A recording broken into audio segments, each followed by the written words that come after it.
Hi guys, it's me again, straight away. Wow. Here we are with Dinosaur.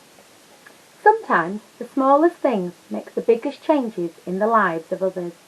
That's exactly what happened 65 million years ago, when a dinosaur egg containing an iguanodon was taken from the safety of its nest. After Aladar's friends and family were attacked by a group of carnivores, the egg in which Aladar lived was miraculously transported over land, sea and sky to a distant island. Landing in the midst of a lemur clan, the egg was the object of much attention. The curious Plio was the first to investigate. "Dad, come look," called Plio to the older monkey. The egg was beginning to crack. She watched as the baby iguanodon entered the world. "It's a cold-blooded monster," warned Yar, the elder lemur. "Things like that eat things like us for snacks." Plio didn't believe him for a minute. "Look at that sweet little face. Does that look like a monster to you?" she asked. Yar couldn't resist the adorable Aladar, and that's how a dinosaur came to be raised by a clan of lemurs. So there's the little baby iguanodon, and there's the lemurs, little monkeys. They don't go together normally. The sound of screaming and chittering could be heard throughout the forest. Aladar was chasing the young lemurs through the trees and was quickly gaining on them, but the screams were screams of delight as they laughed and played with their fun-filled, loving dinosaur. "Pick on someone your own size," Aladar groaned, pretending to be afraid, while Suri and the other lemurs leapt all over him. Aladar enjoyed pretending to be afraid of his little friends. "Hurry up," said Plio as she interrupted their playtime. "You don't want to miss the annual courtship ritual." As the little lemurs scampered away, Aladar set out to find his friend Zini, one of the eligible bachelors. Swinging from vines high in the ritual tree, everyone seemed to have found the perfect match. Everyone, that is, except poor Zini. "Don't worry," said Aladar. "You'll find someone next year." As Zini walked away, Plio gave Aladar a hug. Zini wasn't the only bachelor left in the clan. Aladar was a lone dinosaur in a family of lemurs. Plio longed for Aladar to meet someone of his kind as well. "Oh, Aladar, if only there was someone on the island for you," she sighed. "Come on, Plio," responded Aladar. "What more could I want?" He's a big dinosaur compared to a lemur. Aladar and Plio looked upward. Something strange was happening. Birds squawked overhead, and the lemurs chittered wildly as a meteor shower began. They had never seen anything like it.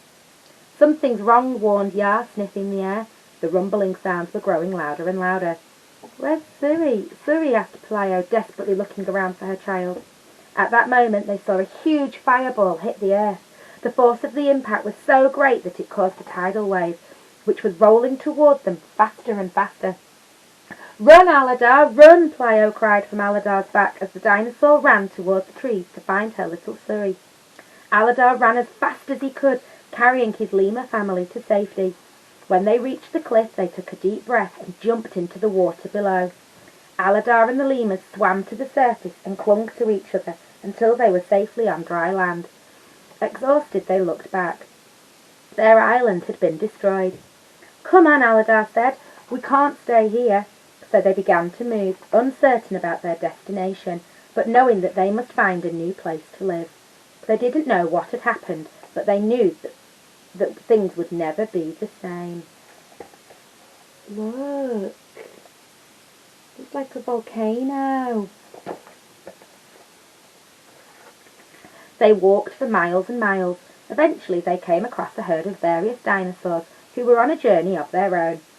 The herd was headed to the nesting grounds. The leader of the herd was an iguanodon named Kron. He was a tough dinosaur who pushed the herd on relentlessly. Kron had a sister. Her name was Neera, and Aladar thought she was beautiful. "Keep those legs moving or you'll get left behind," cautioned a feisty styracosaur named Eama. Also in the group was an elderly brachiosaur named Baleen, who had a difficult time keeping up with the herd. They struggled to keep going as they crossed the desert. Suddenly Eama cried, "The lake is over the hill, we made it!"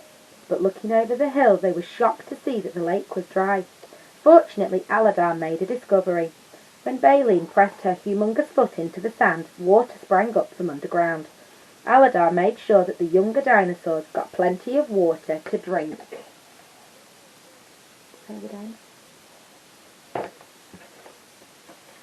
As they continued on their journey, the dinosaurs kept a careful watch for the dangerous Carnotaurus lurking in the area. "Move," ordered Kron. "What's wrong? Why are we moving?" asked Aladar. "It's the Carnotaurs. They've got a mouthful of teeth and a very bad attitude," replied Irma, as they fell further behind the rest of the herd. Aladar sighed. They would never catch up. The stragglers soon came across Bruton, Kron's chief lieutenant, who had been injured and left behind. Aladar invited Bruton to join them in the cave, where they decided to seek shelter. "Come on your feet," he said, helping Bruton to the cave. Bruton couldn't understand why Aladar continued to encourage the others. "Why is he pushing them on with false hope?" he asked Flyo. "It's hope that has gotten us this far," she replied. Outside, the Carnotaurs picked up the scent. When they attacked, Bruton bravely held them off so that Aladar and the others could escape. Running through the cave, Aladar refused to give up until they met a dead end. "I guess we're not meant to survive," he sighed. "Shame on you," said Baleen as she kicked the wall of rocks. "I'm not dying here." When the others joined in, they broke through. They strode out of the cave and into the glorious sunlight of the nesting grounds.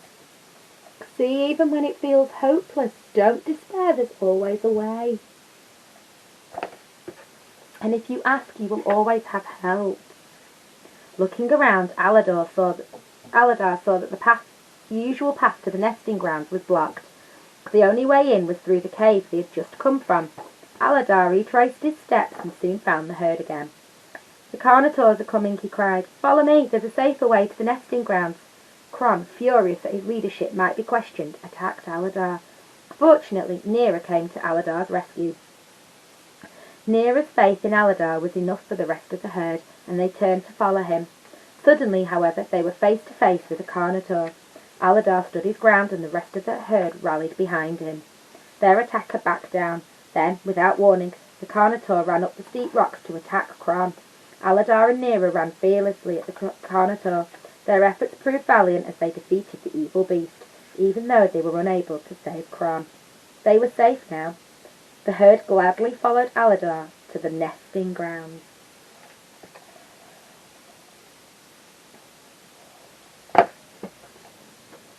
Time passed quickly in their new surroundings. It was a beautiful place to play and live, with green grass and blue water. It wasn't long before Aladar gathered with his family and friends as they watched over the eggs that were about to hatch. One dinosaur egg began to crack open ever so slowly.